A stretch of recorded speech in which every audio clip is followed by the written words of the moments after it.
Welcome to the St. Augustine Chronicles, the where, the who, and the how'd they get there.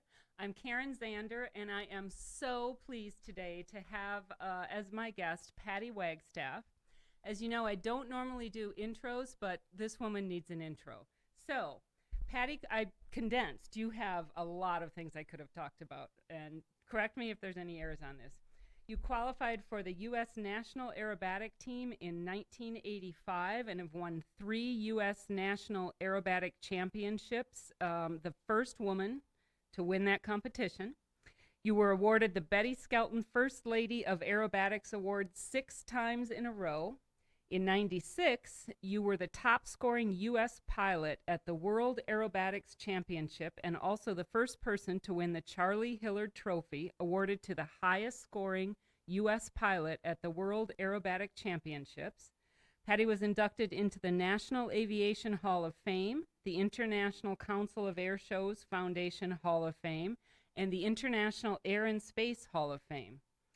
Patty is an emeritus board member of the Smithsonian Institution National Air and Space Museum, where her plane was put on display next to Amelia Earhart's.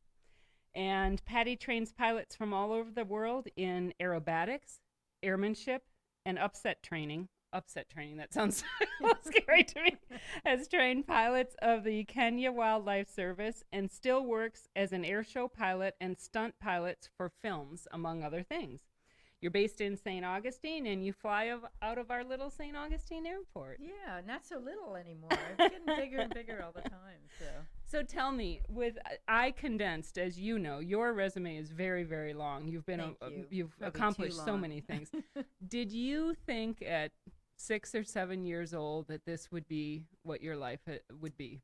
Well, I'd never been to an air show or an event involving airplanes when I was 6 years old, but my mom used to take me to the airport to watch airplanes take off, and my dad was a pilot, so I'd been been around airplanes since I was really young, and I have pictures of myself when I was 3 years old standing next to my dad's B-25 bomber.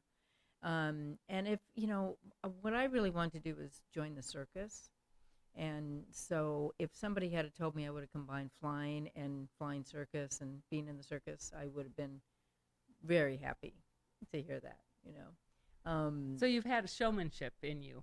Yeah, I guess so. And just the idea of doing something exciting that's very visceral, but also in control, and the colors, just the whole circus kind of vibe, I guess you'd say, really appealed to me. But parents and families are always, oh, now, because I didn't come from a circus family; I came from an aviation family.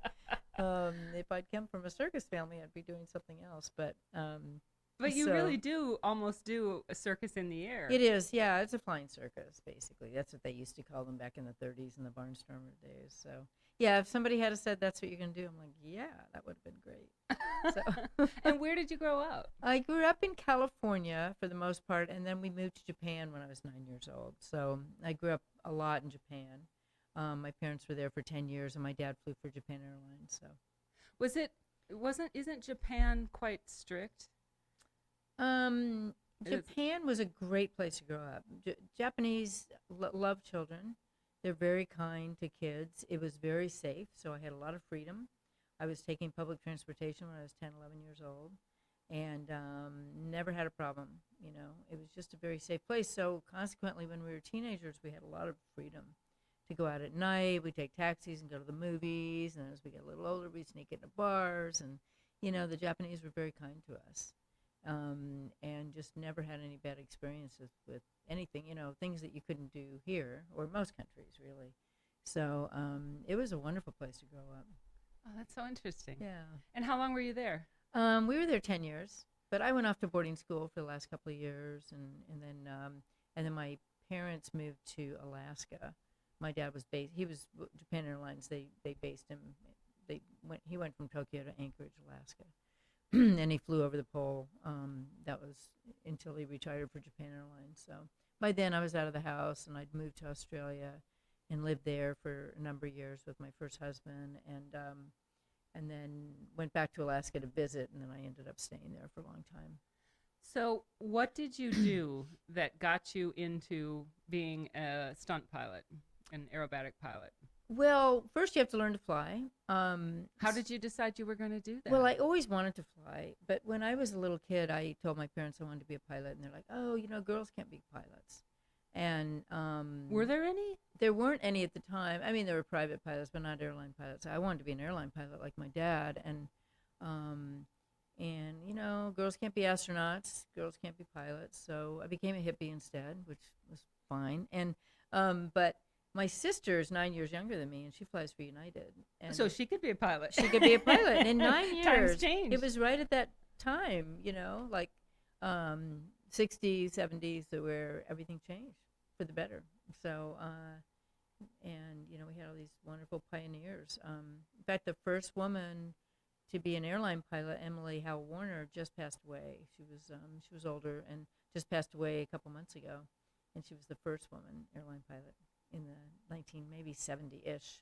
I think younger people don't realize that it wasn't that long ago that females couldn't do so many things. Oh, I know. I think they've just to grown me it was up, just yesterday, right? Yeah, I tell a lot of young women that story, and they're just they can't fathom. It's hard that to all of fathom these, it. Yeah. Or life without cell phones and computers. Well, yeah. Right. It's hard to imagine. I'm so glad that I was born sort of mid-century-ish, so that I could see all these changes. So yeah. So I I went off and did other things, and then I moved to Alaska, and I got a job out in a small town called Dillingham. And my job was to be I was an economic development planner, and I had to go to, it was a nonprofit Native association. I had to go to the villages in the region. There were 29 villages in this region. And you probably had to fly, right? yeah, I had to fly everywhere. I'm like, how do I get around here? There's no roads. So I got chartered a plane. So I did. I had no idea what I was doing. And to go to a couple of villages to meet with the town councils. And these are small villages ranging anywhere from like 80 people to several hundred. The biggest one was 400, but that was rare. Most villages are about 100 to 150 people. And so I chartered a plane, and our first stop, we landed at this little village with a dirt runway. And we picked up another guy. We had a load of mail in the back. It was a small Cessna. And on takeoff, the pilot didn't use full length of the runway, and it was muddy, and we crashed. We didn't get off the ground, and we crashed. And ended up upside down, and we crawled out of the plane. And did you think at that moment, I can do this better? Yeah. Really? Yeah. That's exactly right. Exactly. That's why I said, this guy's an idiot. I've been around airplanes all my life. I used to love to help my dad with his check rides and read his manuals, and so I'm like, I'm going to learn to fly. So exactly. Good for you. Yeah. People are always surprised about that. I'm like, yeah. So anyway, that's how I started. Was your dad proud of you for doing that? Oh, or yeah. Was he worried? I mean, no, they never worried about it. They worried about everything else, but when it came to flying, they just thought, oh, that's finally she's doing something that we understand. And my sister was learning to fly. She had gotten her license before me, and she'd already started flying. So no, they thought it was like finally, doing something normal. well, but you didn't take it to a normal place. No, I I didn't know what I wanted to do. I knew I was right at that stage in my life where I wanted to excel at something. I wanted to be really good at something, and I tried a lot of different things, and I thought about school, and nothing really fit the way I would have wanted to. And I could have taken things in a whole different direction, but I had the opportunity to take aerobatic lessons. And I thought I was married, got married at that time, and I said to my husband, I don't know what I want to do. I don't want to be an airline pilot like, my sister, and he didn't want me, of course, ironically, he didn't want me gone from home all the time, which I ended up doing. But he, so I said, what I really want to do is aerobatics. It's the only thing I think that would keep me flying. Otherwise, what am I going to do, fly around to lunch? Like, I'll get bored with that. And we had another plane, and he flew a lot. Anyway, took lessons and loved it, and one thing led to another. So. And did you do that in Alaska? Yeah. So you could take lessons to fly aerobatic? It took a couple of, when I was first learning to fly, there wasn't anybody, and finally this woman named Darlene Dubé had a small plane and started giving lessons. So a woman gave you lessons? Mm-hmm. Yeah. took 10 hours with her, and then I kept going from there. So. How do you start flying like that? How do you You, get? you come to a school like we have here, and I already have my licenses, and I was working on my other ratings, my instructor rating, and my commercial, and so on. And you just sign up for lessons, and usually take about a 10-hour course. And It only takes 10 hours. well, just to start, just to be able to go up on your own, and do that kind of stuff. That still seems not enough. Well, you have to be a pilot first. Well, I would assume that, but well, that's just a to start. see what you In aviation, no, that takes more than that. Okay. That takes like a lifetime. But in aviation, every license or every, aerobatics is no real license for it, but everything you do is a license to learn, they say. When you get your private license, it's a license to learn. And then you're able to go out and just take, baby steps and get better at it. So how many years do people generally have flying before they want to learn to do aerobatics? Some people learn before they get their license. We get students who are too young to get a license. They might be 16. You have to be 17. They can solo, but they can't get a license. And what does that mean? They can solo, but they can't get a license? So when you're 16, you can take a plane up by yourself and solo it. Without a license? Yes, as a student pilot. And then when you're 17, you can actually get your private pilot's license. Does that seem wrong? I mean, you can't drive a car without having a license. Yeah, I know kids that learn to fly first. It's great. And glider pilots, but we've had a couple of young students who want to fly, and I'm like, go learn to fly a glider. You can solo at 14. And they solo at 14. Isn't that cool? Lots of girls now? A few, yeah. Most of my airshow friends, their kids usually start, and they make them go solo glider at first. It's a smart way to do it. So, yeah, 14. So how do you start though to do? I mean, I don't think I don't fly. I've never been in a small plane, but I wouldn't think that just flying a small plane would really be that scary, because if you've gone through all the training, no, it's not like if you go driving through a car. Yeah. But what you do would, to me, be terrifying for your first time. No, I mean, so I took lessons, and then I took more lessons. Bought a small plane, called a decathlon, and it's a small 2-seat trainer. We have one at our school here. And then you just go up. You go real high, and you do a maneuver. You go real high, yeah. Yeah. And then you just keep. First You got to be really high when you first You start. got to go high. It took a long time to work my way down to airshow level, So, yeah, it's like anything. I tell people it's like kindergarten, or high school. You start in kindergarten. You don't start in high school. You don't start in college. You start in kindergarten. You learn the basics, and you go to first grade. Then you go to junior high. You got to work your way up. And depending on how much time you devote to it, that can be a shorter or longer process. Some people never want to fly lower and do the kind of stuff I do, and they just go up for fun on the weekends, recreationally. That's great. That's what most people do. Some people want to compete. That's really fun too. There's a lot of competitions and really nice group of people. And then some people will take in air shows. So, do you have to file a flight plan when you go up and no? Because how would you file? You don't have to ever file a flight plan unless you're flying on instruments, like in the clouds, or an instrument flight plan, or your air transport type plane. But for small planes to fly around the country, you don't have to tell anybody what you're doing. That's one of the best things about it, that we have so much more freedom here than other countries do. So you can just go up and play around, and then I can fly coast to coast without talking to anybody. It's awesome. I love that freedom. Yeah, I would imagine that's pretty liberating. Yeah, it is. I mean, I'll talk to people.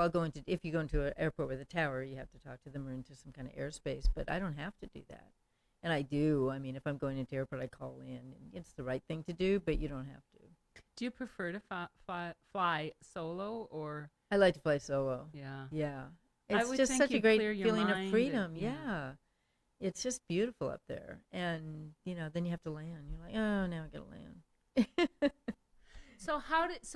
So you got your pilot's license, and then you decided you want to do something a little bit more fun with it. So you wanted to do aerobatics. Yeah. Did you plan to compete, or what did you want? Did you Yeah, want to do it for fun? I had to have a goal, and I wanted to excel at something. So I said to my husband, I said, okay, now I got this plane, and now I got to put my money put my money where my mouth is, and um, and he said, I said, now I'm kind of nervous about it. What should I do? And he said, just fly one air show and one contest. And because there were some little air shows that you can start real high and just local stuff, where I lived in Anchorage, Alaska. And he said, just fly one of each. If you don't like it, you don't have to do it. And if you like it, keep going. And so I thought that was the best advice I'd ever heard. It's like, try it. And so I did, and then, kept going, and one thing led to another. My goals kept changing. I didn't start off going, I'm going to be the national aerobatic champion. I didn't even know about that. It's you start off and go, okay, this is going to be my goal. I'm going to fly one air show, one contest, and then you do that, and you go, okay, I'm going to That was fun. do it again. Or I was a nervous wreck, and then you keep changing your goals. And then I saw that there was a spot on the U.S. aerobatic team, and I went for that. And then I realized a woman had never won the nationals, and the guys were saying they couldn't. Why did they say that? I know, that's what I said. Women aren't aggressive enough. I think they talked to the wrong person. I said, haven't you ever been to high school? I mean, the girls were the most aggressive. They were terrible, and They just weren't allowed to be aggressive enough. Yeah, they just, and it wasn't even a matter of being aggressive. It was just a matter of training. I mean, you didn't have to be a tank or anything. And they had all kinds. The judges will never allow it. And all this crap, it's just so silly. So I'm like, okay, that's going to be my goal then, because it's ridiculous. So I made that it took 7 years, but it's you just keep changing your goals as you go along. It's important to do that, I think. But how many air shows and contests did you fly back then? I would do about 10 contests a year and about 10 to 12 air shows a year, so about 20 events a year. Are they separate, or are they Totally different. Totally different. You'd have to really change your style of flying in between, and I'd have to allow amount of time after an air show to get back into the competition stuff. Competition's all about perfect lines and angles and holding everything, the same length of line between a maneuver and it's flown in this cube of airspace, and air shows are much more, they're flown lower for one, they're flown parallel to the crowd, back and forth, and so you can't come at the crowd. So really different styles of flying, and you've got to be careful to differentiate between the two. Are there a lot of former military pilots that do those things? In the air shows there are, yeah. Because I would picture like the Thunderbirds or in fact, one of our instructors used to be a Thunderbird, and they love it. They want to stay involved after they're on the air show circuit, and they're aviators. So even when they get out of the military, they stay. A lot of them become airline pilots, and there's a lot of ex-military pilots or current military pilots at air shows. Yeah. How do you said you fly in a box. How do you keep your bearings when you're in the air doing twirls and I don't know the technical term, but a big part of aerobatics and what we teach is where to look for orientation. So when I don't have a toy airplane, but when let's say you pull up like that, you can't see anything. Yeah. So you have to look out to the wing. So we're teaching people that. I'm saying it all the time. Look to the left, look to the left. You got to look out at the left wing. But when you get up, say you're doing a loop, just a simple loop, you get to the top, you have to look up. You look at the wing, then you look back for your horizon, and then you follow that all the way around. So it's all about where you look. You're not looking all over the place all the time. It's more like a dancer spotting. It's funny you mention that, because I have a daughter who's a ballerina, and when they do the twirls, the pirouettes, you're spotting on the spot. She's spotting, exactly. Yeah, it's very much like that. But you couldn't be looking around all the time. You'd just be a mess. You'd be a dizzy mess, right? So it's the same.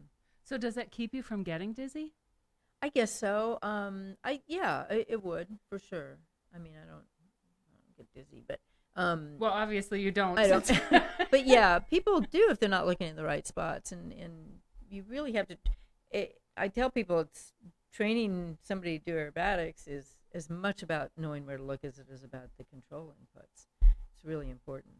So, good question. Is it intimidating when you're doing air shows that you've got a crowd you've got to worry about too? It's just the opposite. Air shows are fun, and I've never felt nervous at an air show. But and it's really fun to fly for the crowd because you have to keep it in a certain area and correct for the wind and so on and so forth. And with the contest, I always got really nervous. I haven't competed in a while, but I was always a nerve. The biggest thing to overcome in competition flying is the nerves, and Well, I would think nerves would be pretty bad. it's huge. Yeah, I mean, you got terrible. a lot of stuff going on. Yeah. Everything has to be perfect, and you got these 5 judges or 10 judges, And you're up there in watching the air. you. Yeah, and you're like, oh, So that was the biggest thing to overcome. Some people never overcome it. Some of the best pilots never can get to that level because they can't keep their heads on straight. It's really hard. So I'm guessing that you can make your living doing those things. I Yeah. mean, there must be financial compensation when you're going to contests. And Not contests. There's no No? money, but competition helps give you reputation and skill. Air shows pay, but it's hard to make a living without sponsors. It's very hard. So so they're sponsors. yeah, with air shows, I mean, you have to work hard at getting them, and they're not easy to get, especially these days. It was a lot easier when I was doing 20 shows a year, and the only reason I could do 20 shows a year and really make money is because I had sponsors. So Yeah, because I think you'd have so many costs just oh my maintaining God, the planes. yeah, Not just only an air flying show around and fee, get- they can yeah. only really pay you so much, is about half of what you need to survive doing it. It's pretty hard. Yeah, the airplanes are expensive. You have a lot of maintenance costs. You have fuel costs, and fuel's gotten really high. I used to, for me to fly one of these little airplanes across the country costs a lot in fuel now. And so, yeah, all that stuff. Do you have to know? Is it uncool if you don't know how to repair your own plane on simple? I mean, do you I'm have not to a learn- mechanic, but you do learn how to you can get really good at troubleshooting and know what to tell a mechanic to fix. A lot of the pilots are their own mechanics, a lot of them. And and they're able to do some of it. Some do a lot of their maintenance. Everybody's different, but you do learn basic stuff. You do learn how to keep,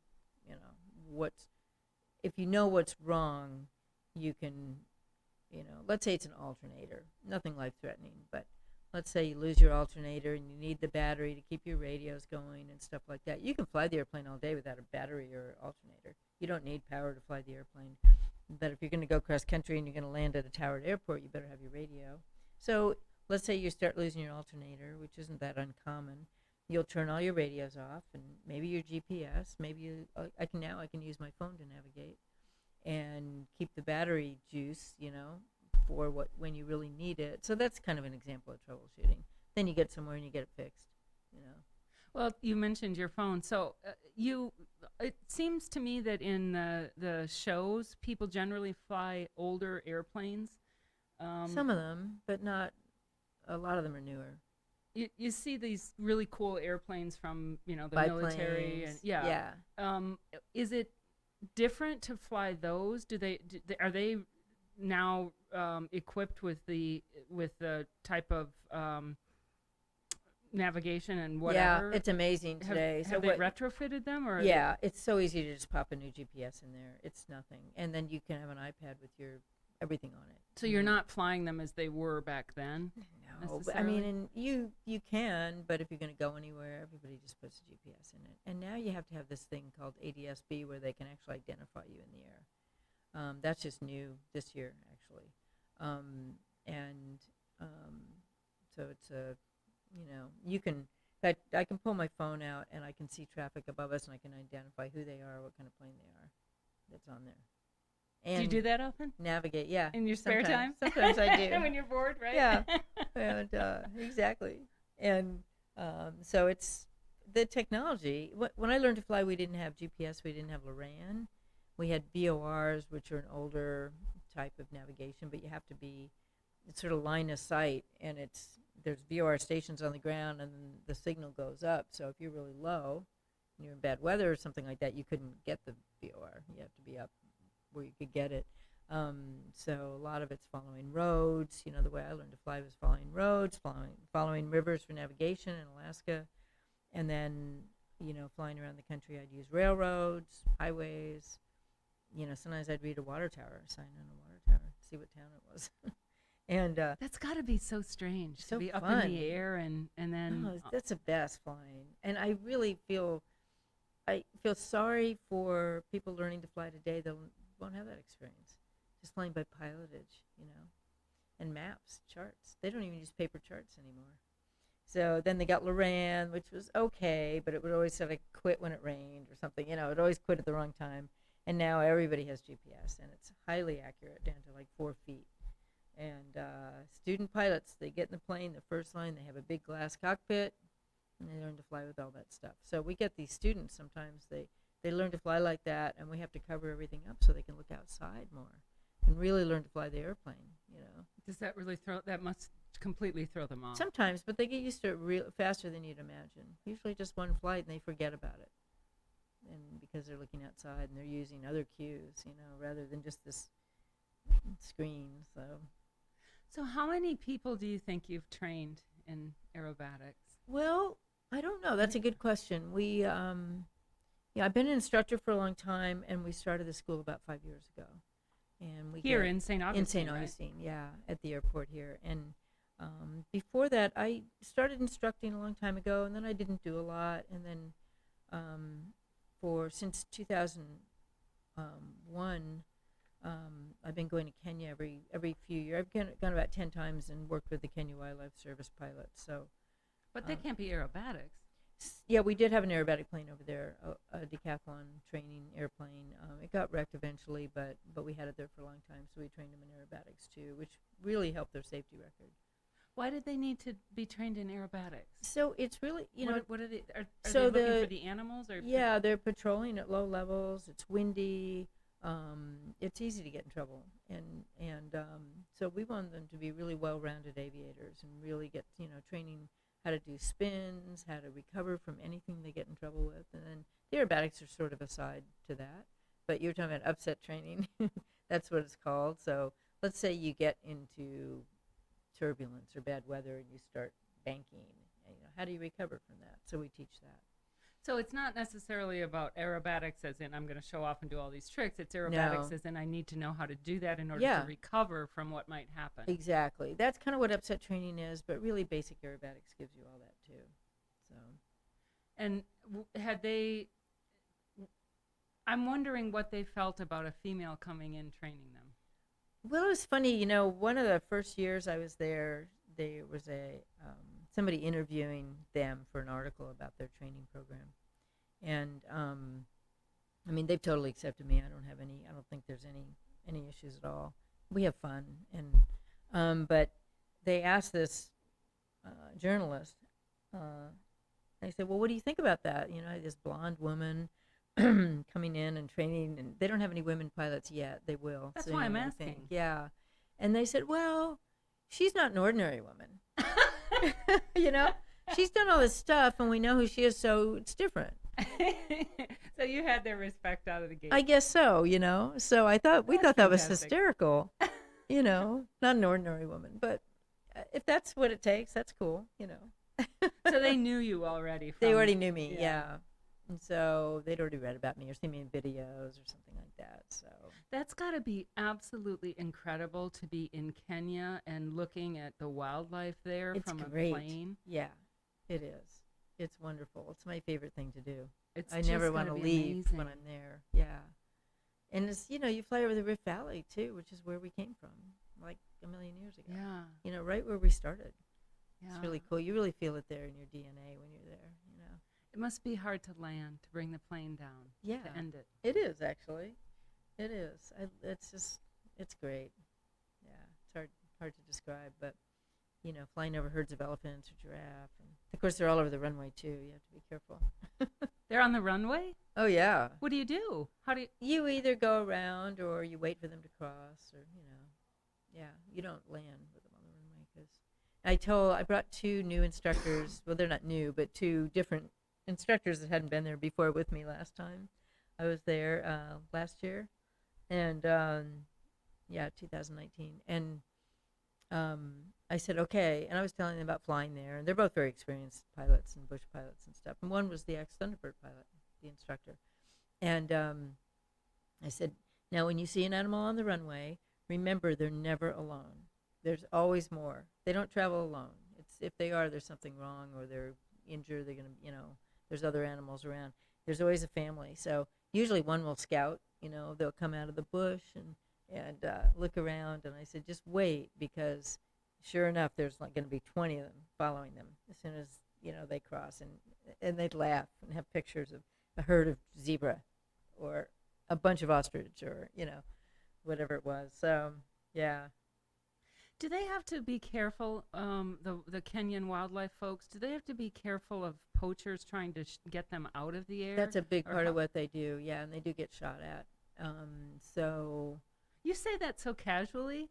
yeah. But, Um, I picture being up in an airplane and Well, they're low. They're 200 feet. They're really low. They're not much higher than this building. so how do you must train for that. We do training for that, and that's a big part of the aerobatic training and the upset training, and being maneuverable and being able to make sharp turns without getting in trouble, and really improving their skills so that they can evade that kind of thing. So what they'll do, though, generally they'll identify where poachers have been or are, and then they'll send in a helicopter with rangers. They don't actually land and go after them, and they could, but they don't. That's not the way they do it. They don't try and shoot them from the air or something like that. It's not about that. It's about identifying the threat. Then it's handled by, they have dogs that try and track people down, and they have rangers that do that. It's just fascinating to me that the experiences that you have had are so varied. You're doing air shows in, Jacksonville, on Jacksonville Beach or whatever, and then you're over in Kenya teaching. That's amazing. Yeah, I've had a really interesting life. Flying. All through flying. I tell people that. I'm like, if you learn to fly and you have a life in aviation, the opportunities are endless. And I chose a different path. I didn't go with the airline, and it's allowed me all these opportunities, and that's what I've gone after. Flying unique airplanes and exciting stuff, and I've given up some things because of it, but it's been worth it. Does your sister get jealous of you? I don't think so.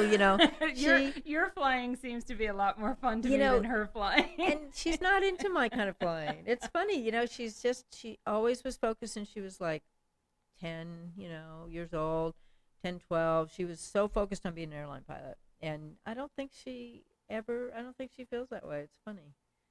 And I'm like, I thought about the airline thing, but it just, No, I can't see I that. couldn't picture it. I just couldn't do it. So.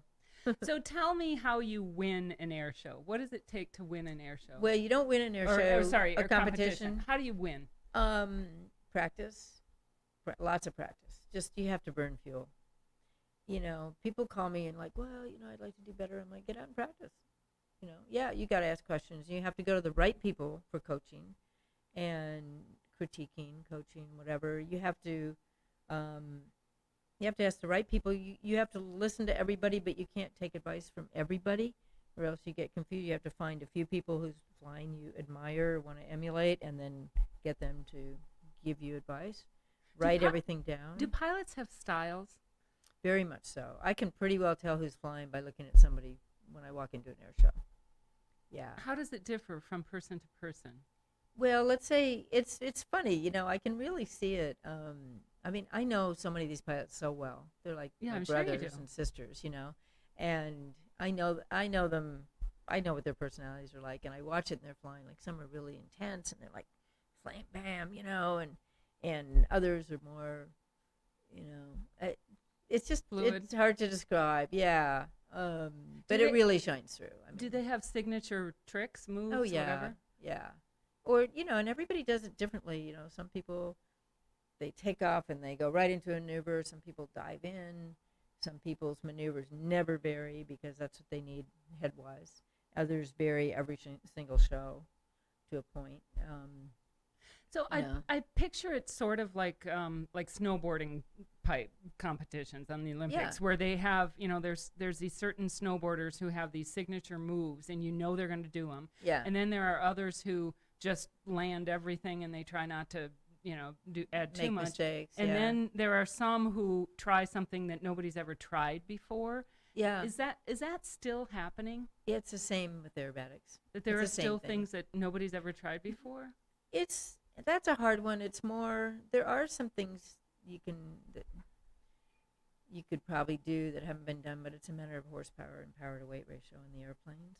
So the big strides in aerobatics the last few years have come with composite technology, lighter weight airplanes, bigger engines, and really getting the power to weight down. And so you can do more going up, let's say. Instead of 3 rolls, you can do 7 rolls going up.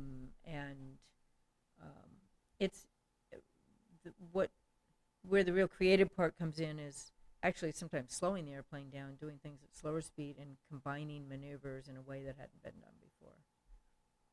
So, What's your style? I like to call it smooth and aggressive. So I think you can be really aggressive. I pull a lot of G's in my flights, and I usually land with 9, 10 G's on the G meter, but I like to be smooth doing it. So that's the style I like. And that was kind of one of my favorite aerobatic pilots was a man named Clint McHenry. He still lives in southern Florida, and he was super smooth and aggressive. And so I thought, I want to fly like that. It was beautiful. And I'd watch him fly, and then when he'd land, I'd go look at his G meter, tell how many G's he pulled, and he pulled 10 G's. I'm like, other people, they go up and They look yanking like they're doing the plane. Yeah, and they're sort of manhandling the plane. And I don't think you need to do that to get them. You get more out of your airplane when you're smoother, So that's what I strive for. And that's what I try and teach.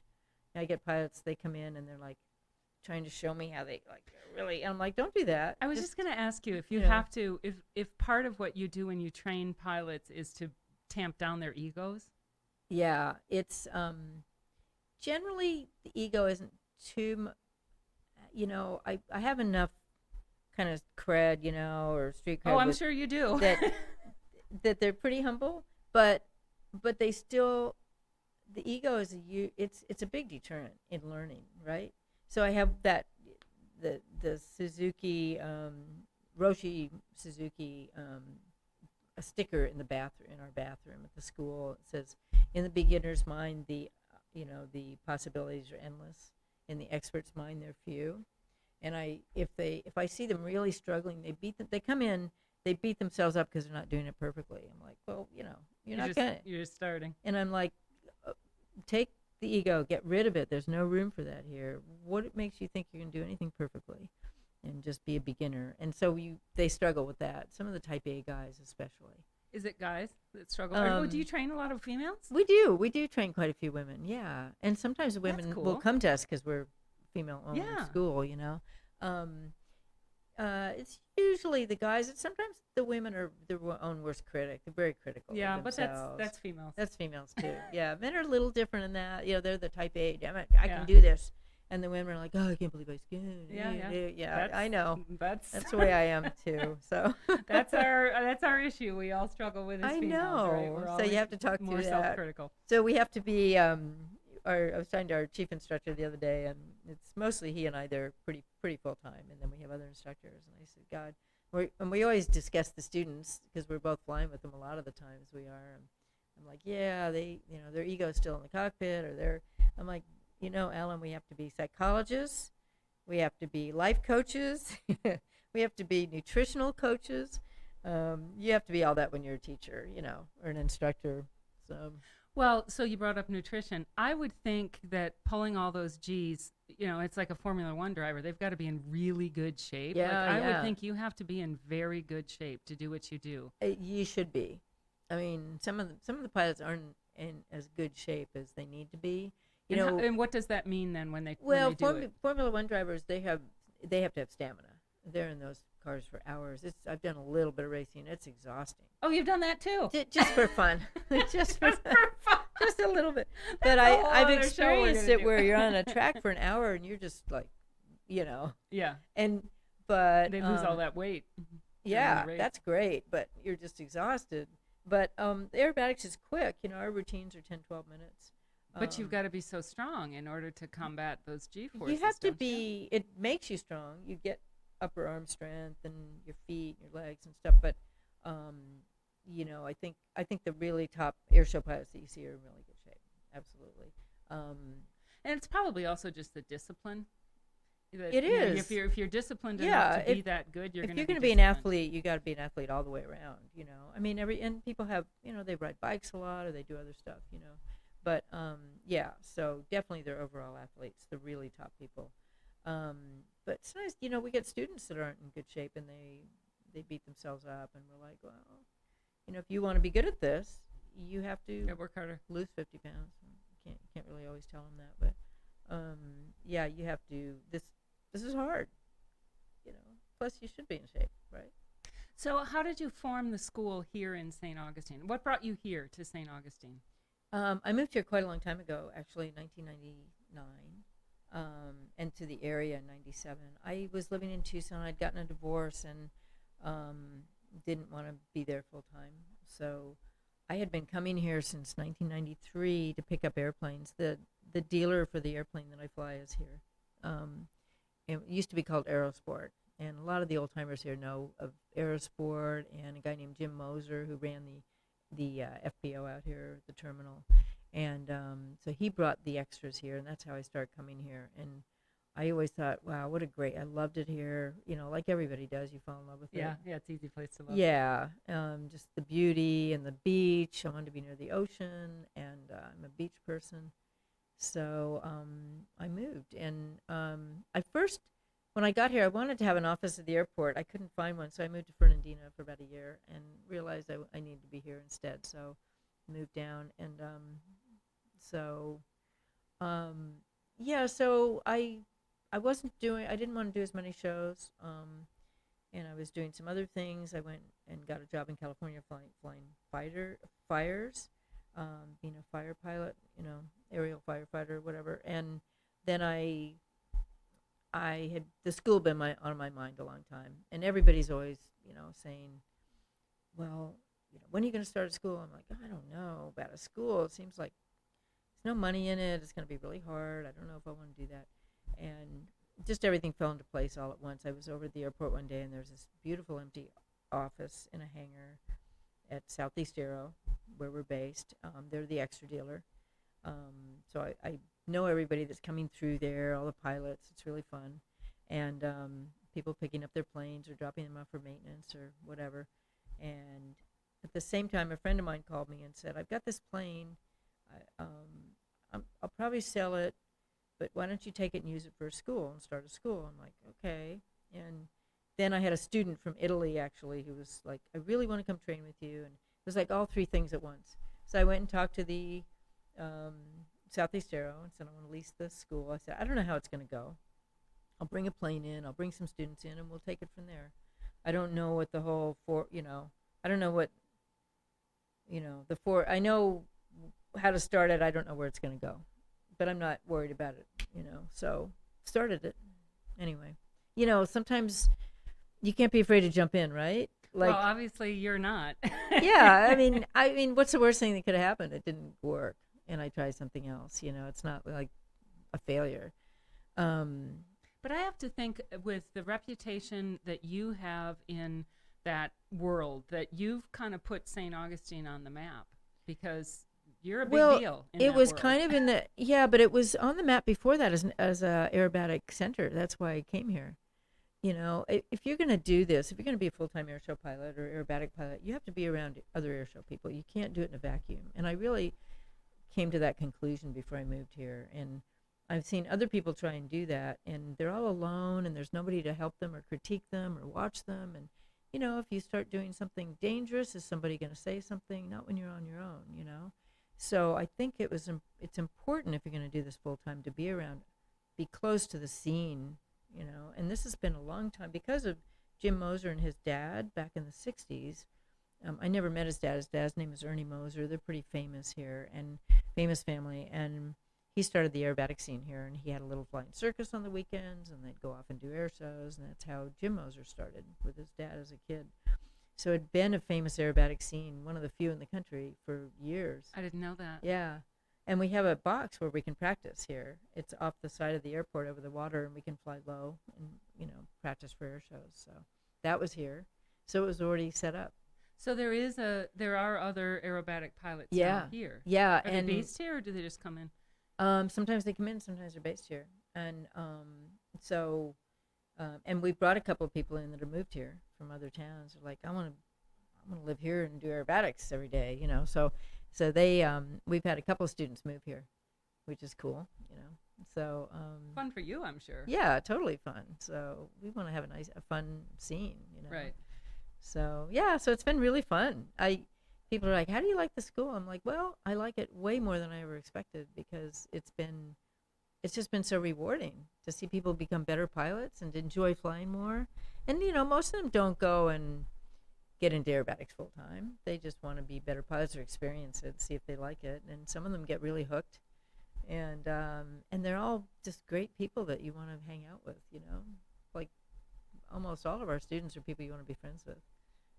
So you mentioned that you did some flying for California in the wildfire Yeah. prevention. So with the fires going now, do you look at that? Do you look at the wildfires that are happening now and look at it completely differently than like what's on the news? Do you? Yeah. You must have a different perspective. Yeah, and I have friends that are completely. still real involved in it and that fly for fires, and I know all the incident maps to look at and stuff. I have a totally different view of it. What are the dangers when you're flying? Well, I was flying air attack, so we were like the forward air controller. We'd go out to the fire and circle ahead and bring in the tankers to drop the retardant and the helicopters. In and other work. words, would you tell them where they were? Yeah, I had your somebody in job? the back seat of experienced firefighter doing that, and then I put them in the right position in the airplane. I did that for three years, and um, you know, there's a lot of planes up there moving around. There's a lot of pieces. You have this, what they call it, a fire traffic area. And sometimes it's marked on, if the fires get big enough, they mark them on like a GPS where you can't fly through and you get an alert, but they're not always marked. So we get random planes fly through, and you know, there's tankers, there's a helicopter, there's us, there might be a media helicopter up above us, and then you get some little Cessna flying through that just wants to see the fire, and you're like, Oh, you're "Gee." kidding. Yeah, really, that's one of the dangers. It's What does the heat do it to your it flying? lifts you. It Yeah, when you fly through smoke, it's, you know, it's, yeah. Smoke, you know, you fly through enough smoke, and by the end of the season you're coughing a lot, and you know, it's there's that too. It's you know, there's physical aspects of it. It's you When you're flying low, you have to have a lot of situational awareness and know where you are. It's, you know, when you're flying tankers down low, you're really close to the fire, and you're in, most of these fires are in mountainous areas. Yeah. So you're flying in canyons, Yeah. and it's really Gotta be edgy. It's terrifying. really cool. Yeah, it's really, really cool. I miss it a lot. So you've also been a stunt pilot for the I- movie film I industry. have for a bunch of TVs, you know, like documentaries and stuff, and that. I've done some movies. I haven't done anything for a long time since I moved from the West Coast. So I'm curious how much you control the stunts that you do in the film and TV industry, or whether they say, we want you to do this. they'll tell you what they want. And they'll say, okay, make it look like the plane's out of control, and then it's up to you to do that safely. How do you do that? You just tell them that it's not safe. I mean, you have to be good enough to be specific, and you know, mature enough to, you know, to not do anything stupid. And there's a group of motion picture pilots, so they can pick people through that are very experienced. And word gets out pretty quick if you're dangerous. And movie crews are very conscientious of safety. They're huge on safety. They do not want an incident, so they're not going to hire some yahoo. You know, some of the smaller productions sometimes might hire somebody that's not like, you know, super experienced, but generally for a bigger production, it'll be somebody very experienced that's in a union, or, you know. But they let you control somewhat what You you're have gonna to. do. You have to. Yeah, that's what I was wondering. 'Cause they If don't they say, know. we want this scene, and you go, well, that's not going to work. Yeah, yeah, you have to do that. It can be tricky, you know. They'll push you as far as they can because they don't know, you know. Sure.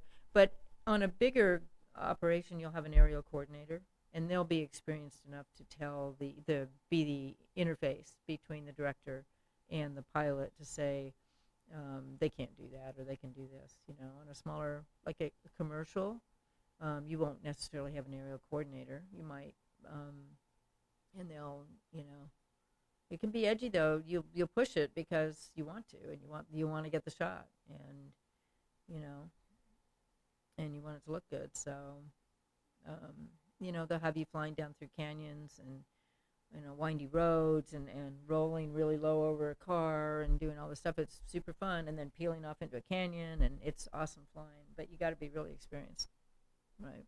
I'd like to do more of it, but living here, it's hard to get the one-day job. You know? Yeah. Do you have a SAG card then? Do you have to have a Yeah. SAG card? You don't when you first start. It's called the is it something Hartley Act, and where you can work a job without a SAG card to get in, and then they recommend you. Yeah. So, what would you tell your younger self now after all of the awards you've won and all the fun you've had and all of the things that you've done? What would you tell your younger self? Because you have accomplished. I mean, I feel like this is my first in a series of interviewing badass women. Cool, awesome. We'll have to find some more. I don't know. I guess you can't have everything. There's a lot of sacrifices involved, when you're doing things on your own terms. It's hard, It's not easy. You spend a lot of time by yourself, a lot of time on the road. There's fun and exciting parts of it, and then there's lonely parts of it, that are like. You almost have to embrace that loneliness, though, don't you? I think so. Oh, you do, especially for any pilot has to. You spend a lot of time by yourself, right. And that's okay. I like that, but you have to learn how to deal with it, And you're in strange towns all the time, and it can get depressing. It can get old, and I think, and I've seen that with people that I've hired as crew, pop my ears. They, hire a young guy or woman to crew for me in the summer, maybe to fly my plane around, and then I'll fly another plane when I'm doing a lot of shows. And they're like, they just see this cool like airshow world and the circus and the flying, and they get out there after a month or so, and they're like, it's just a job. Sucks. Yeah, it's hard, and I want to go home, and and they're, they stay up too late. They get in the bar and they stay up too late, or they. Oh, I can't even imagine doing what you do with a hangover. No, we don't. People think we're big party animals. Well. I'm like, no, I think we've all tried that at least once, and you're like, and you can do it a little more than you're younger, and you don't see airshow pilots at the bar late. No, maybe on a Sunday night if you're stuck in weather and nobody can get home. Yeah, definitely, but not. Then you have to deal with Monday. But you get people have this idea that it's really glamorous. And while it has its moments, it's it's like anything. It can be a slog. Do you ever have you ever been scared? Have you ever been just, oh shit? I've been scared. Usually when things happen, you just react and then deal with it. And then later on, you're like, oh, normally.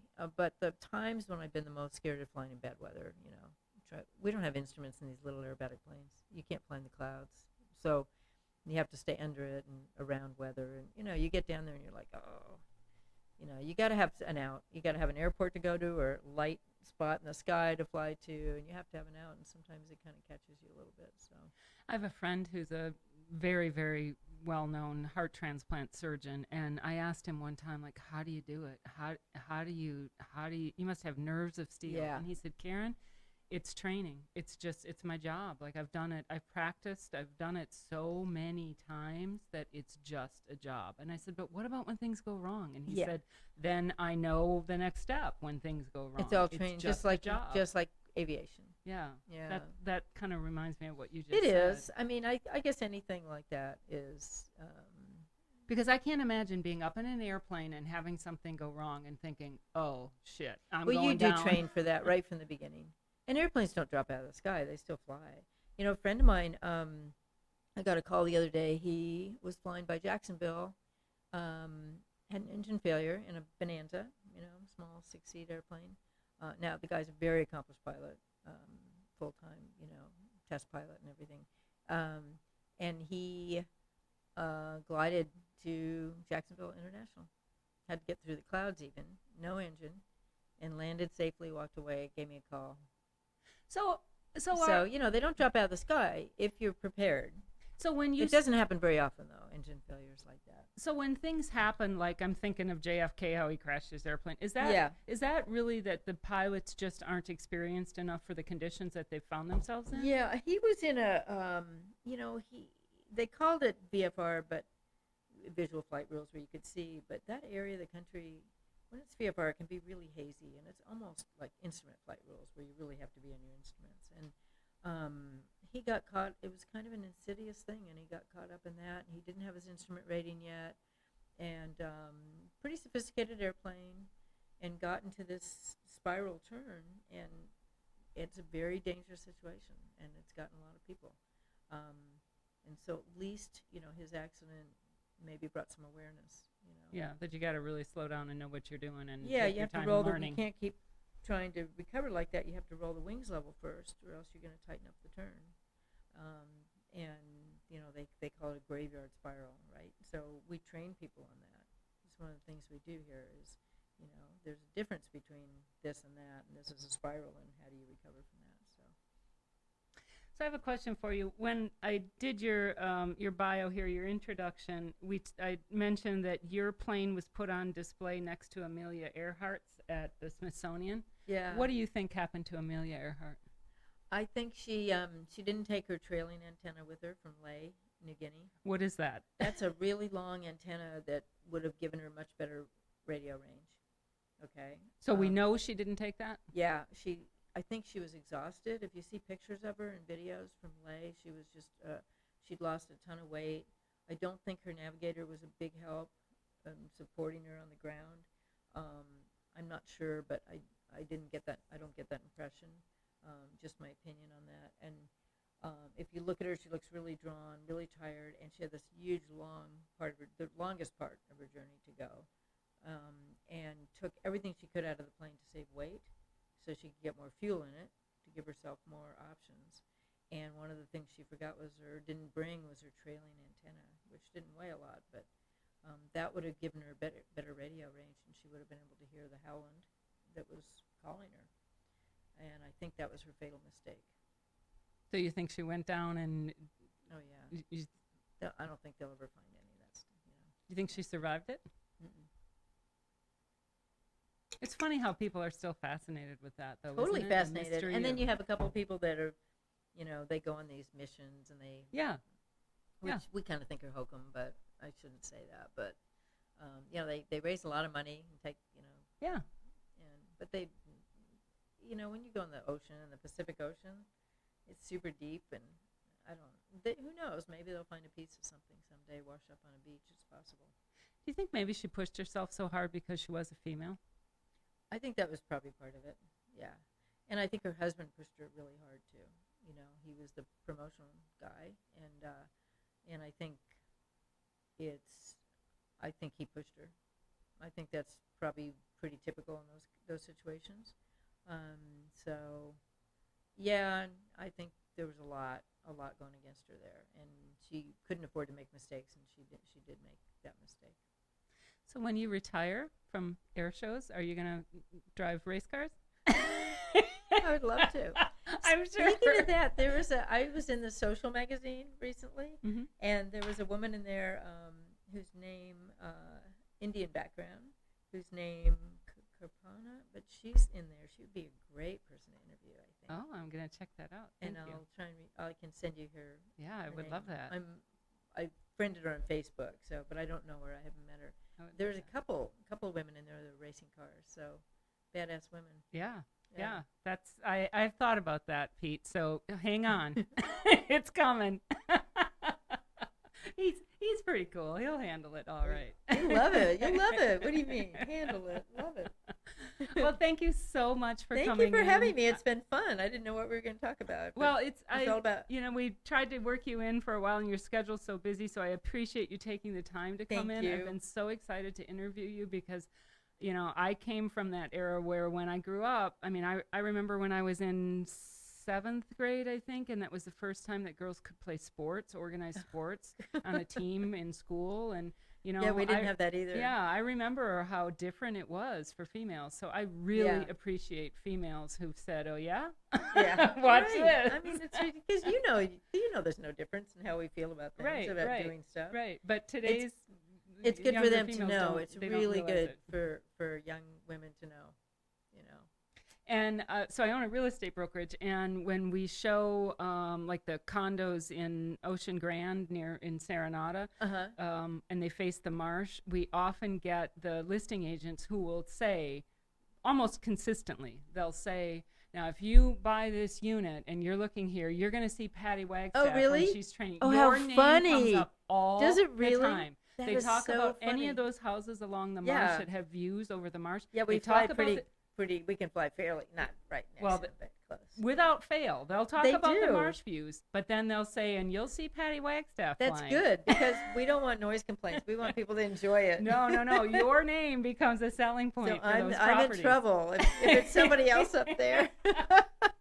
I know it's always going to be me, right? That's funny. Yep. So thank you so much Thank for you. coming in. I really Thank appreciate it. you very much for having me. Need to do some business here. Okay. So this has been another episode of the St. Augustine Chronicles, the where, the who, and the how'd they get there. Watch, like, or follow us on Facebook at St. Augustine Chronicles Podcast or at SA Chronicles. You can also find us on YouTube at St. Augustine Chronicles Podcast. Watch, listen, and don't forget to subscribe so you don't miss any new episodes. We're produced by Pete Melfi at the 904 Now, so you can also find us on the 904 Now Facebook page and be on the lookout for new shows every Monday. Thank you. That was cool.